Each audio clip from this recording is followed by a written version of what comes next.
আজকে আমি মাত্র ২ মিনিটেই দেখাবো কিভাবে খুব সহজে ঘরে বসেই মজাদার চিকেন মোমো বানানো যায়। প্রথমে চিকেনের সঙ্গে পেঁয়াজ কুচি, কাঁচামরিচ কুচি, ধনিয়া পাতা কুচি, আদা রসুন বাটা, পরিমাণ মতো লবণ, গরম তেল, একটু লেবুর রস ও সামান্য পরিমাণ পানি দিয়ে মোমোর পুরটা রেডি করে নিব। এরপর আমি চলে যাব ময়দার ডো বানাইতে। তো এখানে ময়দার মধ্যে আমি কর্নফ্লাওয়ার ও সামান্য লবণ দিয়ে অল্প অল্প করে গরম পানি মিশিয়ে একটা সফট ডো করে নিব। অবশ্যই ডোটা সফট হইতে হবে। এবার আমি একটা রুটি বেলে সেখান থেকে ছোট ছোট করে কেটে নিয়ে তার মধ্যে মোমোর পুর দিয়ে মোমোর শেপ দিয়ে নিচ্ছি।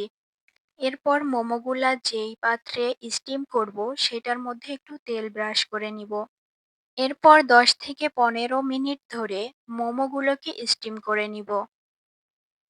ব্যাস, তৈরি হয়ে গেল মজাদার চিকেন মোমো।